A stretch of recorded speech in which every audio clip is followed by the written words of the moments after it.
Right. Good evening, Nigeria. Good evening, Canada. Good evening, California. Good evening, Cameroon, wherever you're joining in from. My name is Chike Onyia. I want to welcome you to the Chike Onyia Speaks live talk show. And on the show today, of course, I'm your host, but guess what? My co-host is here. That's my lovely wife, right? Dr. Azuka Onyia. Good evening to you, my dear. How are you? Doing good. Good evening, everyone. Say something now. That's good evening is not a... Say something. I mean... What do you want to say? You know what I'm saying? I'm happy to be here. You're happy to be here. That's Yes. right.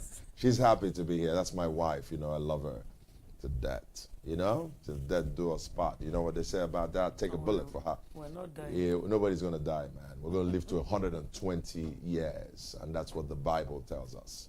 You know what I'm saying? Welcome to the show. And today on the show, we're going to talk about my favorite topic in the world.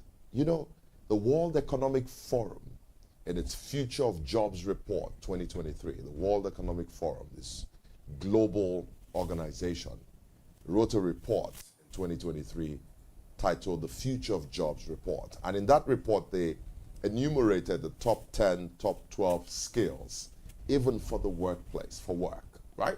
Number 5 is resilience, flexibility, and agility. Today on the show, we're talking about continuing our series this month of July on mental strength and resilience. Mental strength and resilience. And we started last week talking about money. We're going to continue. Today we'll talk specifically about adapting to economic changes and building financial flexibility. You know, people are going through so much. Last time you defined recession, and you know, we talked about the fact that, look, people are dealing with financial hardships, right? What are your thoughts about what's really happening today in the economy? Nigeria's economy, the global economy. You know, I saw something on social media. A woman went into the market in Ghana, right? As she went to compare prices, tomatoes, you know, pepper. You try to figure out, you know, where the inflation is hitting harder, whether it's in Nigeria or in Ghana. And from what I saw, you know, from what she said, you know, the inflation rate is pretty high, even in Ghana. So the economic turbulence we're going through in the world today is really tough. Your thoughts about that? You're a finance person. You know, what do you think about all these money challenges? Yeah, the last show, you know, I did mention that the economic challenges is global. It's not just in Nigeria. And one of the key reasons is the fallout of COVID. You know, the world is still trying to recover from the effects of COVID. And we know what happened during COVID. Some companies and industries did extremely well. During COVID? During COVID. Talk about Zoom, right? You know, just, Yeah. you know, the technology space. Let's just use you know, technology in broad terms, because it wasn't just Zoom, you know, but, you know, a lot of technology companies did very well. The telecoms companies did very well. If you are in media, you did very well, because we were all at home. So, you know, we needed to have internet, we needed to have that connectivity, we needed to watch, you know, hear the news, you know, what's going on. Right. Meanwhile, other, you know, industries, you know, collapsed. Some collapsed completely. Some, you know, a lot really struggled. And so, you know, the world as a whole is, you know, beginning to come out of that, you know, effect of the recession. And then you have the war in Ukraine, you know, you have natural disasters, hurricanes, you know, all kinds of things all over the place. So it's all these things have, you know, an impact. So it's not just Nigeria that is feeling it. You know, other countries all over the world. Right. So it's a global thing. So we are not alone in our misery. Yeah, somebody will say, in Jesus' name, we're not in misery, right? Glory to Yeah, God. but that's the topic of today. Yes. How do you deal with economic hardship? How do you deal with it? So right? whether you recognize, because one of the things you teach Yes. in emotional intelligence, which is also one of your favorites, Right. you know, is you know, the need to tell yourself the truth, you know, confronting the brutal facts. Right, you right. know? So the facts are brutal, you know, right about now. Brutal facts. Yes, it is tough out there. There's you know, there are no two ways about it. So the thing is, if it's any comfort to any of the listeners out there, you know, it's a collective issue that the world is dealing with. You know, I wanted to kind of spin this a bit differently today. I was looking at the Holy Bible.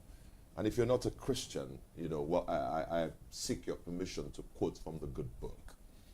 Please don't be offended by that. You know, in the book written by Paul to his mentee, Timothy, in 1 Timothy, the epistle, the letter he wrote to this young man, mentee. So Paul the apostle, one of the greatest guys for me in the Holy Bible, Paul writes to Timothy, and in 1 Timothy chapter 6, I love that chapter, and Paul is talking somewhere starting in verse 6. He says, godliness with contentment is of great gain. Godliness plus contentment is of great gain. And he says, with food and clothing, we're content. In fact, he says, we should be content. Yeah, we should be content. Yeah. Well, let me check it. Check the scriptures. I looked at the Amplified Version. You know, you can open it up, so we go straight to the book, the number one book in the world for me, and that's the Holy Bible. Bible, basic instructions before leaving earth. Right? I love the Bible with all my heart. Right? It says there in 1 Timothy chapter 6 and verse 6. Listen to me very carefully. Here comes the word of God. It says, listen, you know, godliness with contentment is great gain.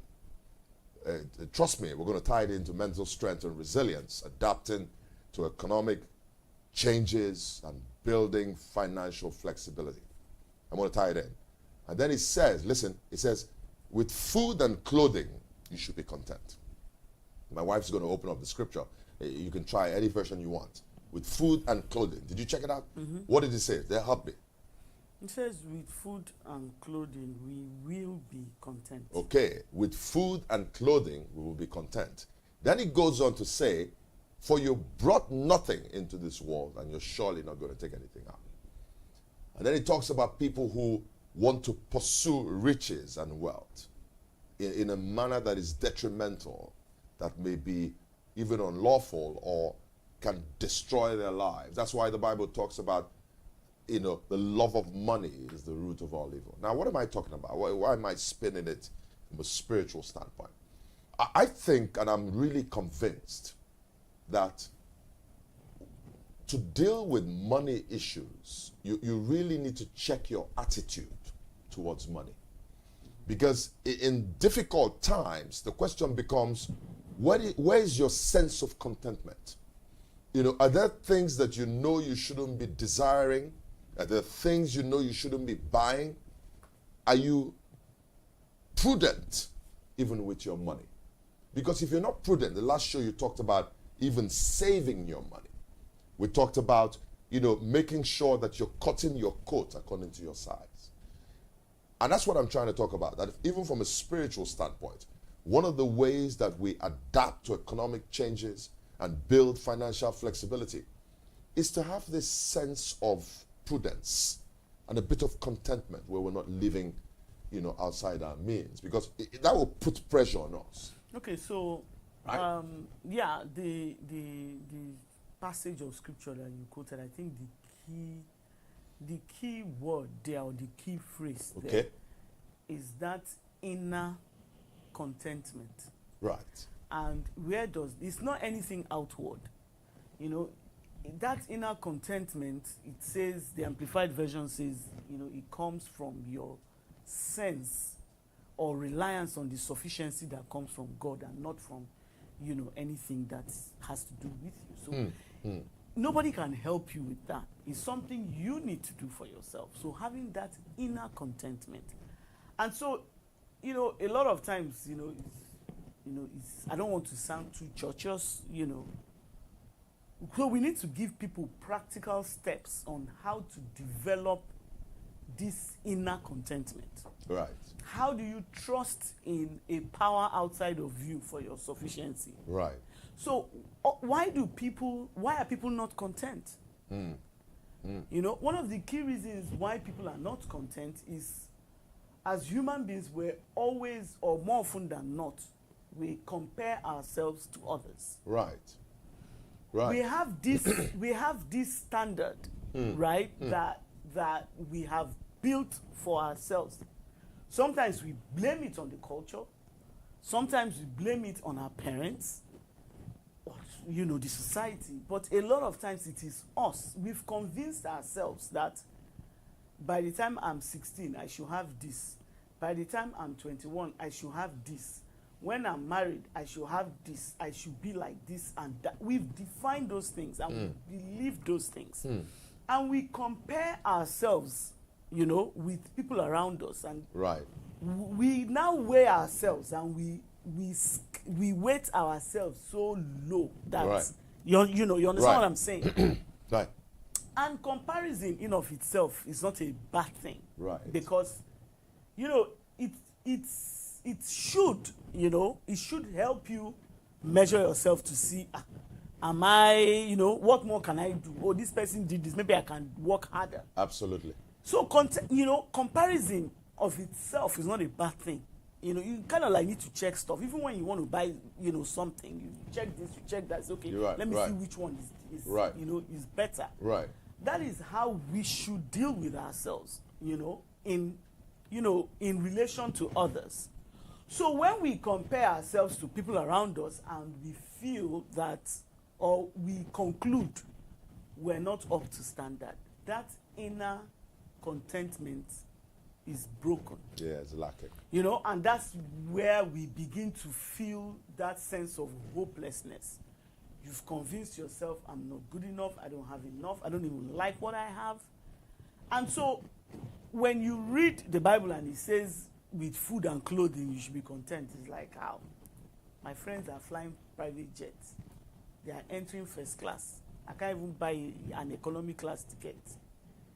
And, you know, the Bible is telling me food and clothing, as in how? You know, so... Oh, my God. You know, so these are the things that, you know, we need to all help ourselves with. How do we get to that point of inner, you know, contentment? Yeah. You know. Yeah. Well, let's go to the audience. We want to say hello to Menora. Says, nice having you here. I guess she's talking about us. Thank you so much, Ma, Dr. Mrs. Azuka Onyia, for the alert. Well received. God bless you, Ma. Wow. What is she talking about? You gave out some money. She's saying thank you. Yeah, last week, 25,000 naira to 4 different people, a total of 100,000. Halimat says food is number 1. Menora says, wow, an interesting topic. Menora also says, where is your sense of contentment? It's a very good question, right? And we're talking contentment here because during times of economic hardship, times of financial turbulence, if you are not a very content person, you're going to struggle because the little that you have, you may not be able to manage it properly and tailor it in such a way that the basics of life for now, it's a recession, right? The basics of the food, shelter, clothing, whatever, the basics of life, you're trying to be like the Joneses. So the first thing we want to say on the show today is that in dealing with money, you have to have the right attitude towards money. You have to have the right perspective. I'll give you an example, and then maybe we'll go into our first break. We're going to open up the phone lines in a minute.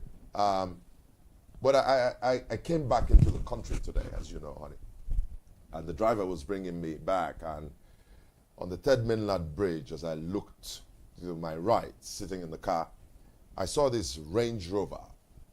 The Range Rover. And my favorite car in the world is this brand new, and it has to be a 2024, 2025 Range Rover, brand new. I'm not talking about some second class or Tokumbo. No.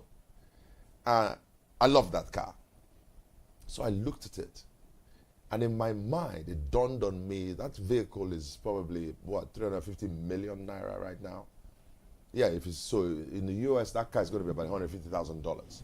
So multiplied by the exchange rate, maybe it's about $350 million. I mean, sorry, naira. 350 million naira. So you can do the math, right? It's going to be about, that vehicle will be in dollars, about $150,000 minimum. It may be about $200,000 right now. So if you multiply $200,000 by the going rate, even if you use, you know, what, 1,500 or whatever per dollar, you're at about what, 300 million naira. Now, even if I had 300 million naira today, I'm going to think twice about whether I want to take that money and go buy a new Range Rover. Why? Because in the grand scheme of things, there's a scale of preference, right? The children's school fees that need to be paid, right? There's the mortgage that needs to be paid. There's a family I have to take care of. And I have to prioritize in my mind. Now, obviously, if I had excess cash just lying around, but I remember what your father said to us, or you said to you, and you told me, Papa of blessed memory, Chief, you know, great guy, handsome guy, full of wisdom. I love my father-in-law. And my wife, Azuka, would say, the father would tell her, you're going to take all that money and put in a vehicle that is just on 4 wheels moving? Well, you can tell them, what did Papa say? You say, you take that money, go put it. Yeah, he says, that's your house driving on Third Mainland Bridge. You know, so you can decide, you know, if you have your priorities all mixed up. Yeah. You know, you don't have, you're renting. Yeah. You're a renter. Yes. You're renting a house. You're renting a house, so you don't own your own house. Oh, you don't own your house. You're a renter. And you're driving your car. So my dad will say, you're driving your car on Third Mainland Bridge. Armed robbers can pull you over and steal that car. Nobody, even if armed robbers come into our house, yes, they will pick what they can and leave. The house will still be there. Right. Is it not? Right. So you tell me, so that was his own way of, you know, teaching me how to prioritize and how to allocate my funds to what is, at the end of the day, is really important. The point I'm making, though, is that you and I, we love nice things in life. But what we're saying is, in times of recession, in times of economic difficulty, hardships, you need to really scrutinize your expenditure. You need to cut down on the things that you know you can do without. You need to have a budget. And you need to live within your means and cut your coat according to your size. You said earlier, you don't want to be like the Joneses, comparing yourself. You know, I have friends who drive the Range Rover. Right. So you're comparing yourself and all that. I'm not going to go. If there are other things that are necessary, food, clothing, shelter, I'm going to prioritize things. And the point I'm making, if you're listening, my name is Chike Onyia. I'm the host. My wife, Dr. Azuka, is here on the show. We're not saying that nice things are not good, the niceties of life. Of course, if the excess money is there, if you're a billionaire, millionaire, why not? You can afford those things. But a lot of people cannot afford those niceties of life. What you need to do is focus your energy, save your money, conserve your money, and ensure that you're focusing on what is priority. You're recession proof. Yes. Because recessions are always going to happen, you know. The economy, you know, is like the cycle of life. It's cyclical. Sometimes there is, you know, there is a lot of bountiful harvests, you know, more or less. You know, things are going well, everybody's making money, economy is buoyant. Yes. After a while, it goes down. So in those periods of buoyancy, you see a lot of people going for parties, one bed, you know, they are flying, they want to travel around the world, they are buying stuff. Nothing wrong with that. In all of that buying and acquisition, make sure you're putting away money for the rainy day. The rainy day. It is going to rain. It's sure banker. If it doesn't rain, then there's a problem. It will rain. You know, so there is bound to be economic downturn, economic hardships. They are cyclical. They don't last forever. Yeah. Just for a while. Yeah, yeah. So you have to plan for it. Right. It would be foolish to wait until it happens to you. You understand? So you have to plan for it. And you need to make a habit of taking a proportion of your income and saving it. Right. You talked about that last time. You know, it's a habit that you need to form. Just like we form other habits. Yeah, yeah. You know. All right. We're going to take a break.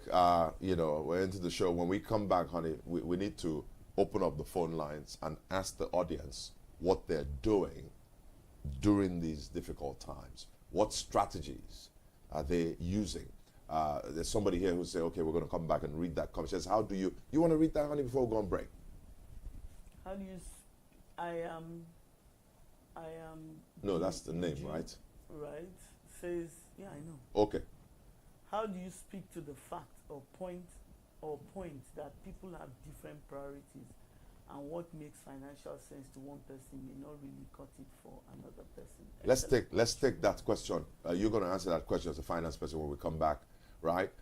You're tuned in, ladies and gentlemen, to the Chike Onyia Live Speaks show. Chike Onyia Speaks live talk show. Excuse me, it's my own show. Chike Onyia Speaks live talk show. We're broadcasting here from Lagos, Nigeria. You're welcome. We're going to take a break, 60 seconds break. Don't go anywhere. We'll be right back.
All right, welcome back, and a good evening, good afternoon. Well, probably not good morning. If you're tuning in from LA, it's probably afternoon. They're about 8-9 hours back, right? New York, 5 hours back. That's good afternoon. Here in Lagos, Nigeria, good evening to you. Owerri, good evening. Meduguri, good evening. Ibadan, wherever you're tuning in from. This is the Chike Onyia Speaks live talk show. My name is Chike Onyia. I'm your host tonight. And with my lovely wife, I love her, my lovely wife, Dr. Azuka Onyia. Listen, we're going to open up the phone lines. I'm going to start with the WhatsApp number. If you're calling from outside Nigeria, it's +234. The number is escaping 916. Escaping my. That's why I have 916. You. No, let's try again. Right? It's +234. 916. It's not 916. 6,000, right? What is it? Yeah. All right, put it up. All right. So I relied on my mind, and that's what happens when I should be writing these numbers down, huh? Okay, so you can see the numbers there, right? +234. I'm going to try again. +234, right? 6,000. Okay, no. 3491 6,000 2663. Relying on my brain, huh? Yeah, I got it right. You got it right. So it's plus. That's okay. I'm human. I apologize for that. I'll do better next time. +234 91 6,000 2663. Let me repeat that. +234 91 6,000 2663. So the local lines in Nigeria, right? You want to try that? Or I'm not going to put you on the spot. 091 6,000 2661 and 091 6,000 2662. I beg, give me I'm 5. I'm a finance person. Give me 5, Joe. That's why my You're calling the numbers like you have COVID. God forbid, I reject that in Jesus' mighty name. I don't have no COVID, you know what I'm saying? Hey, that's why I have a co-host. Think about it. The Bible says we're one, man. When one is down, the other one lifts the other up. That's why Dr. Azuka is here. I can't even believe I messed up the numbers. Anyway, hey, I'm not perfect. But we're looking for you to call in, right, wherever you are. And what we want to know from you is during this recession, the economic hardships, financial challenges, what strategies or strategy are you using to cope? What's the coping mechanism? And honey, while we wait, right, I think this is I am Dr. Ju. I think that's what okay, so I also want to add that, a lot of people try to call into the show using the local numbers. Okay. But they are most times they're unable to get through. I wonder why. So, if you're in Nigeria, you can still call on the WhatsApp line. It's not just for people outside the country. Okay. So if you're in Nigeria, you can call on the WhatsApp line 091 6,000 2663. Because of connectivity issues. Yes. Sometimes but you can call us on WhatsApp. Yeah. So let's take Dr. Uju's question. She said, how do you speak to the fact or point that people have different priorities, and what makes financial sense to one person may not really cut it for another person? Excellent question. In our family, we chose to send our children to private schools. Even though, they were born in America and we lived in a decent neighborhood and they could have gone to public schools. A lot of people send their kids to public schools and there's absolutely nothing wrong with that. We just chose to send our kids to private Christian school because we wanted them to have that Christian education from elementary school level. We spent at least, if I can remember correctly, maybe about 60% of our joint income financing that. It was expensive. So, and some of my friends, that didn't make sense to them. Jana Kazuka, why are you wasting your money when there are public schools? Our kids are going to public school. You can save all this money. You can use it to buy your favorite Range Rover car. You can use it to invest it in a building or whatever. And we said no. We chose because that was our priority and it made financial sense to us. What was uppermost in our minds was giving our kids that Christian foundation. We didn't want them attending public schools and being exposed to certain teachings that we didn't believe in. Right. So I totally get it, Uju. Yes, what makes financial sense to one person may not cut it for the next person. So I'm not saying everybody should toe our line and send their kids to private schools.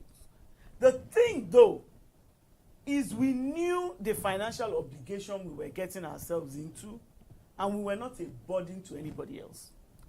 We didn't go around begging family members to give us money to eat or pay rent because our kids are in private schools. Right.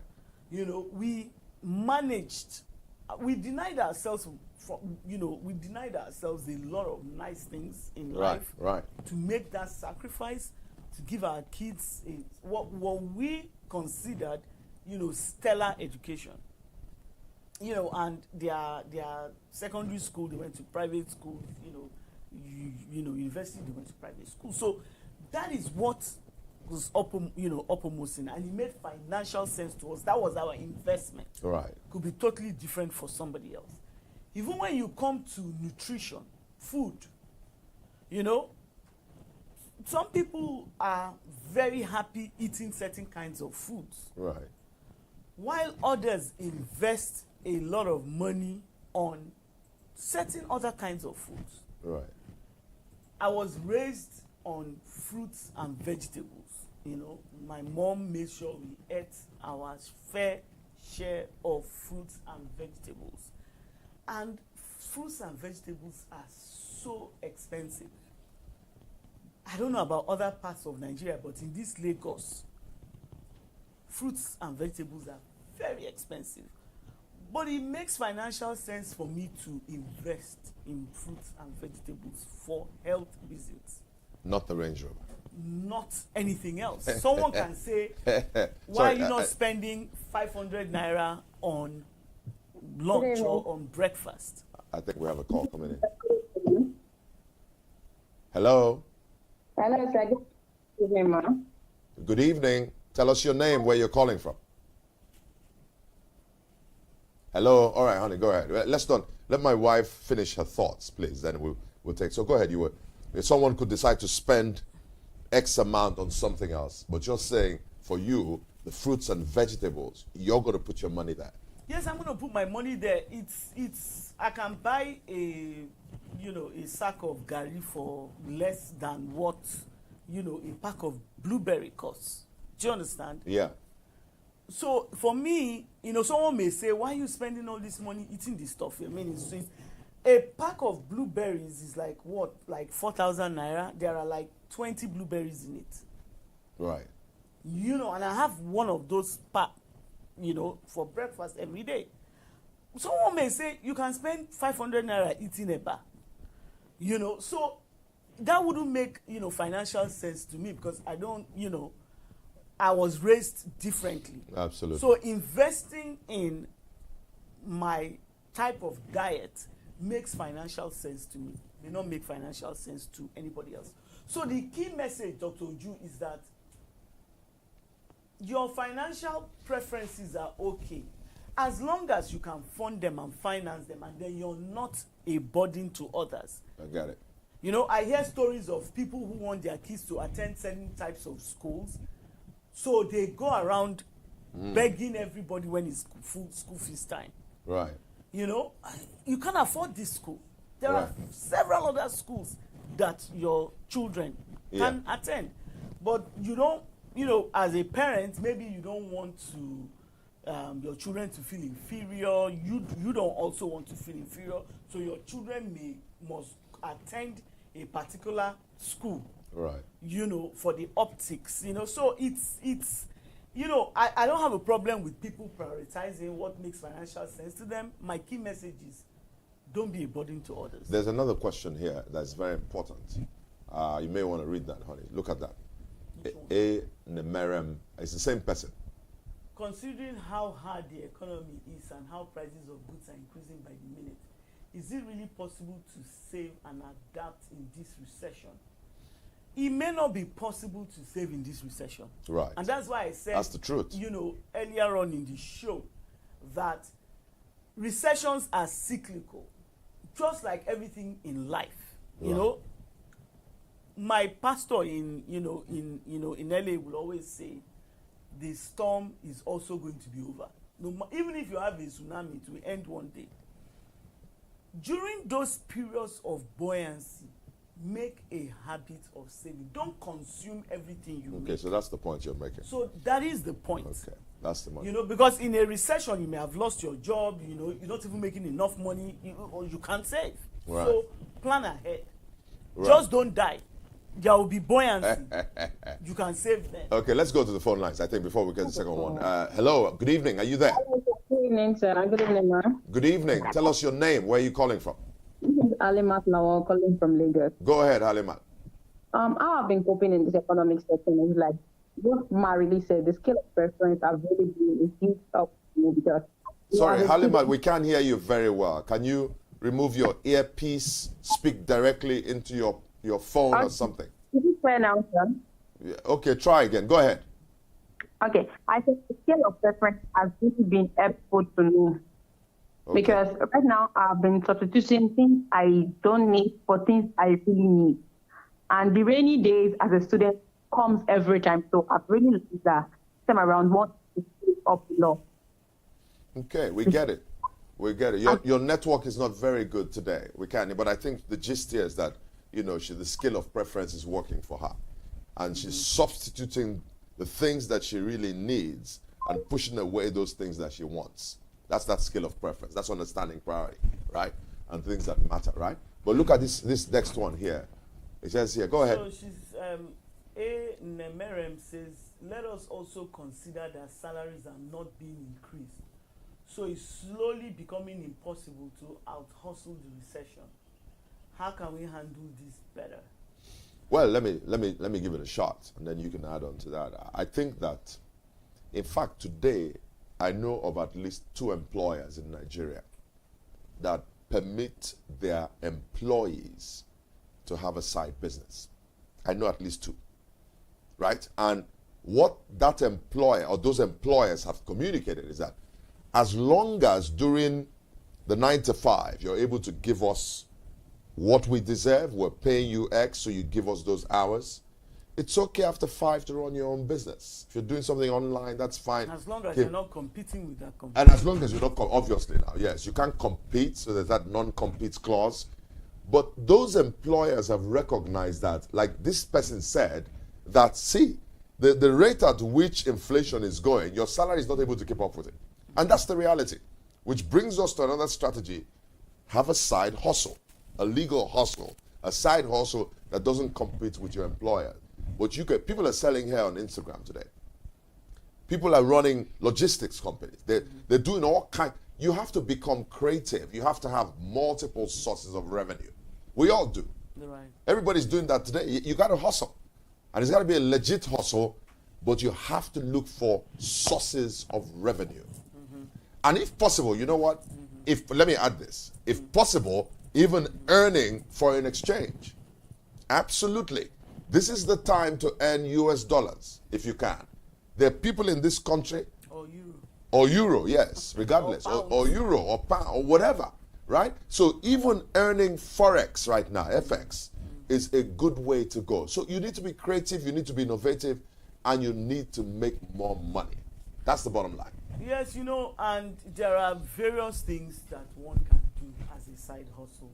And things that used to be hobbies, you know, when I was a little girl, they are revenue, you know, generators now. Right. When I was a little girl, they used to teach us how to knit in school. You know, I think they called it home economics. Home economics? Yeah, they need to teach us how to knit. You know, they used to teach us how to bake, you know, or cook, you know.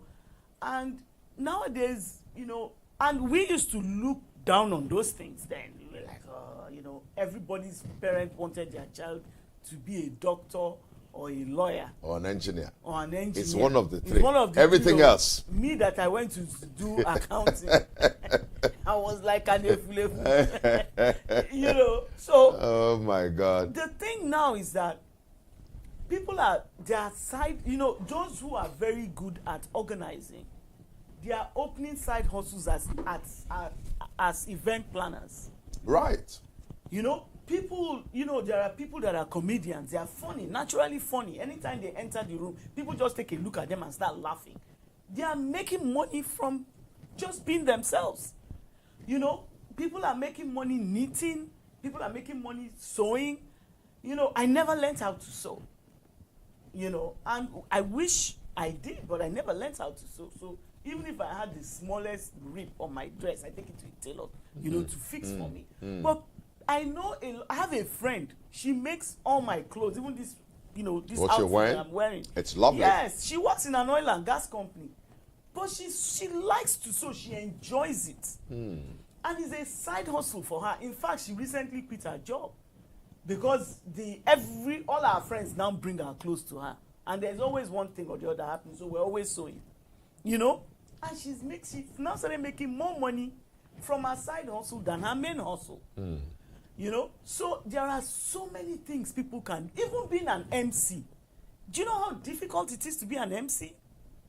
You know, our company had a Christmas, you know, party last December, and we were looking for MCs. You know, I had gone to another company's, you know, Christmas party like 2 days before. Our company's, you know, Christmas party. And the MC, people were just, in fact, I was embarrassed on his behalf. He was not funny. Did not engage the crowd. You know. And, you know, and so we were under pressure to get an MC that could carry the crowd around. Right. You know, so if you're naturally gifted, you know, you'll be amazed that people will pay you good money for that gift. Absolutely. So we should encourage ourselves, and you know, if you're a parent out there listening to us, recognize this gift that God has given your child and nurture that gift. You never can tell. I mean, Afrobeat music has gone all over the world. We were in Jamaica, what, 2 years ago? Yeah. And in the resort where we were, they were playing all the Afrobeat, you know, Davido, they were Rayma, Burna Boy, the rest of them. Yeah. And people from different races, they were all dancing and singing. I don't even know how they learned the lyrics. You'd be amazed. Afrobeat has gone global. And it's something that was cultivated by the Nigerian youth, and you know, they exported it. Right. You know, they are in Grammys, they are everywhere. Yeah. You know, so your skill, your talent, you know, we need to recognize the things that we're good at, and we can monetize those things. And that is how you inflation or recession proof yourself. Yeah. And that is how you're able to generate the additional revenue that you need, you know, to make ends meet. 091 6000 2661, 091 6000 2662, or you can actually try the WhatsApp locally, 091 6000 2663. The number should be on the screen. If you're calling from outside Nigeria, is that +234 91 6000 2663. I want to hear from you. I think that the lady, Dr. Eju, I read a comment from her. She was thanking you, honey, for the answer you gave her. It says, okay, back to the comment that Dr. Eju was saying thank you. You see what she said there? Thank you. It's good to note. You acknowledge that it's not one size that fits all, right? Yeah, so thank you for that. You know, the phone lines are open. You know, we want to hear from you in terms of what you're doing out there to adapt to this economic, you know, turmoil that we're going through and the financial turbulence. You know, that let me say something else that I think is so important. You know, the Bible says when one is down, the other person lifts him up. The Bible says one conquers 1,000, 2, 10,000. Another thing that is critical in times of recession is this idea of working closely with a partner. So we even have different examples. If you're married, you know, your husband and wife together dealing with the economic hardships. You know, you talked about our joint account and how we jointly sponsored our children. My wife and I have always been that way. We do things jointly. So nobody is ever under pressure When I'm under pressure, I go to her. Absolutely. I'm a man. I'm not ashamed of that. Yes. That's why the Bible says God made Adam, then created a helper, right? To help. So the purpose of marriage is companionship. When I'm down, I go to my wife. There's the leverage I get from her, as being my partner, right?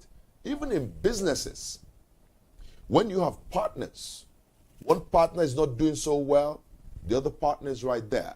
And God never created us to be alone, to be loners, right? So we need to encourage each other. We need to help each other. I think Theodora Nicole says, I say this all the time, cultivating a habit of saving is more important than the amount. Even if you don't make a lot of money, learn to save first. You will never be able to, no matter how much you make. That's right. And you see, I want to say something about this that's very important. On Monday is my birthday. I'm not going to say my age, because if I say my age now, you're going to chastise me and say, why are you telling my age? So people are going to figure out how old you are. So let me just shush my mouth, right? Exactly. Anyway, July 22nd is my birthday, Monday. Happy birthday to me, Chike, Onyia. Yes, on the Chike Onyia Speaks show. Listen to me. You know what I want for my birthday? I told my wife, I said, I don't want any gifts from my wife. I don't want any gifts from my children. What I've done is to ask my wife to bring a bank, and I'm going to gather my children, all of them, gather my children, and let them from wherever they are in the world, and they're going to listen in through Zoom, and this bank is going to be talking to them about investment options.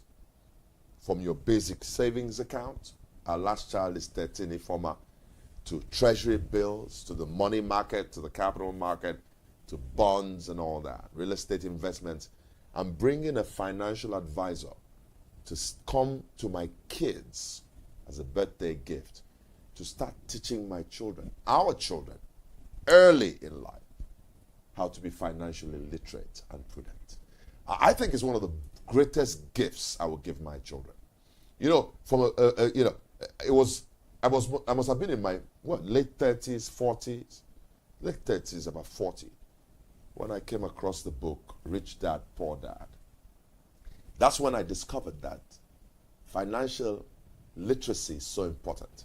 Back in school, I studied architecture, studied law. They were teaching us how to dissect frogs and label a frog. I mean, how come you never taught me financial literacy? Do you know that a lot of people can't even read a financial statement? Some people don't know what treasury bills are. How do you make money, right? So it's important that at a young age, if you're a parent listening, you need to inculcate into your children this habit of saving their money. In fact, our son, Chidera, is coming back. Some of the money he has earned from an internship. We're going to take a bit of it and help him to invest that money so that they have a sense of investment, right? But anyway, that's. Yeah, and there are financial instruments, money market accounts that you can open with as little as 5,000 naira. Yeah. Yes, but and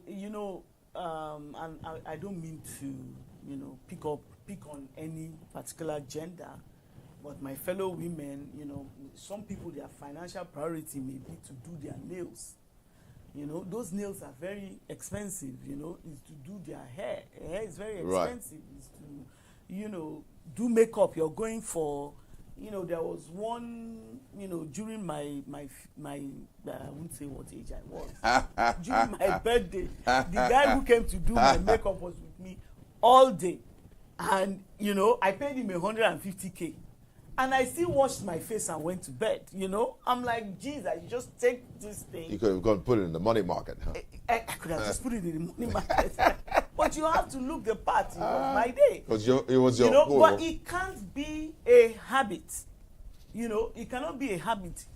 You cannot consume everything you make. It's like consuming your seed. You're a farmer. You plant corn.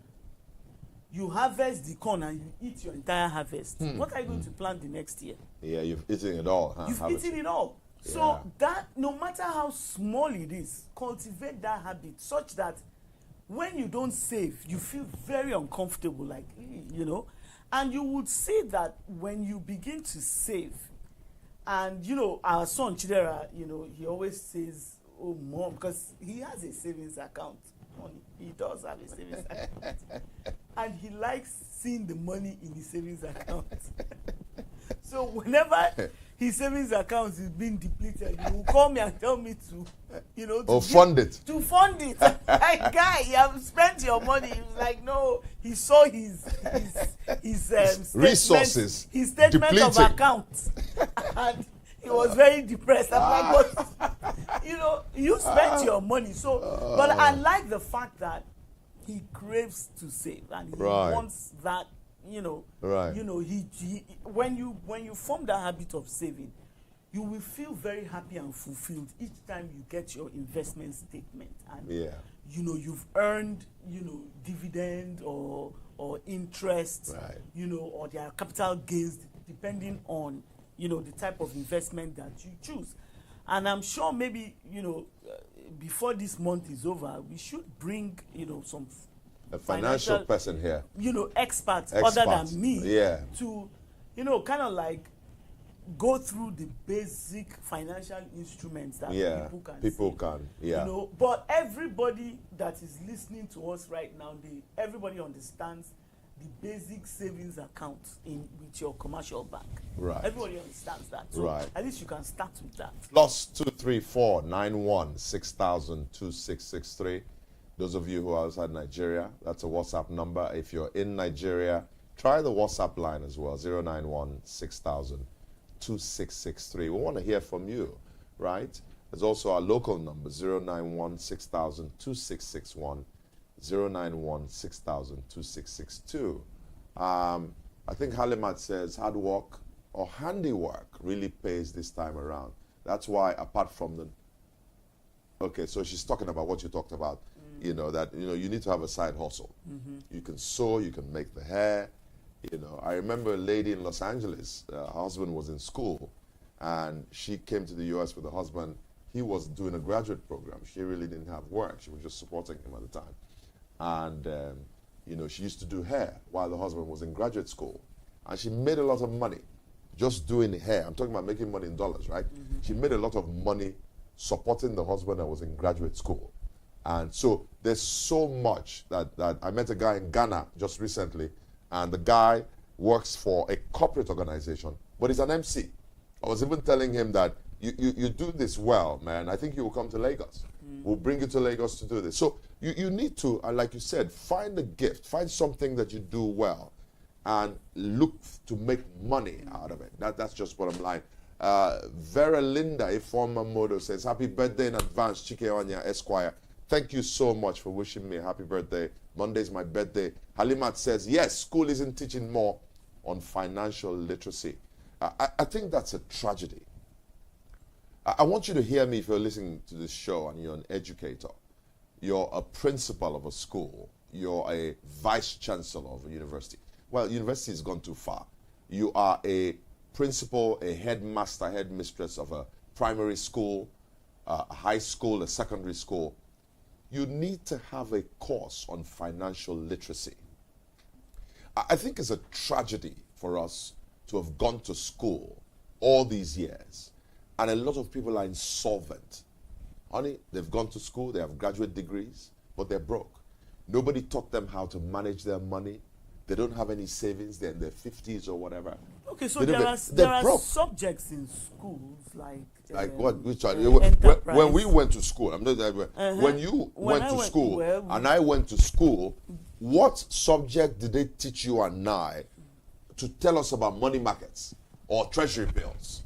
What did they teach? What did you tell me? I think for the Euro bonds. You know, I think for me, it's not just about the subjects, as in the formal curriculum that you do exam.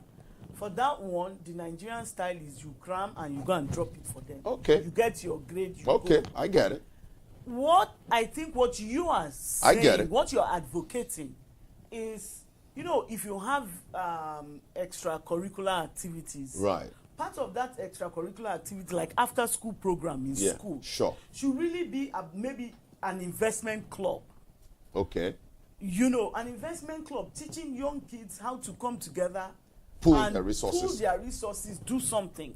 Start a business. Start a business, invest in some, pull your resources, your lunch money. You don't have to spend it. Go and, buy this thing and see if you can sell it. Invest in this, do something. Teach them about, about investing, in the stock market, at the bond markets, different things, the book, Rich Dad, Poor Dad, that book by Robert Kiyosaki changed my life. I bought that book for every child. So if Former has it, everybody, the children, I'd give them a copy. Take this book and read it. The rich dad there wasn't educated. It was the poor dad who had a master's degree. He had all this education. Like you said, it's all theory, cram, la poor, like we used to say in law school. Just cram, la and la poor, right? But I love what you just said. An after-school program, an investment club, where people even learn to put their resources. Start a business. Write a business plan. Get a bank to come and advise you on what to do with your money. It should start at a very young age. People need to start learning about money and investments, And I think I like what you've said. Maybe before the month runs out, we need to bring a financial expert here. You're a finance expert. But we can bring a banker, bring somebody that can come and share the different tools that people need to look at, in their lives to do well financially and deal with recession and economic turbulence, right? Okay, well, I think we're going to start wrapping the show up. If you've been listening, thank you so much. For those of you who called in, Halimat, thank you for calling from Lagos. We had I Am Dr. Uju, who wrote. Halimat, of course, Vera, Linda, a former model, thank you. And I think we had Nicole, is another lady who, Maureen, listen to this. You want to read this? Somebody's writing here. In USA, depending on your course, you're taught financial management. Even in Nigeria, before you graduate from the university as a lawyer, you must study accounting. Okay, that's from Maureen Ifoma Nekwe.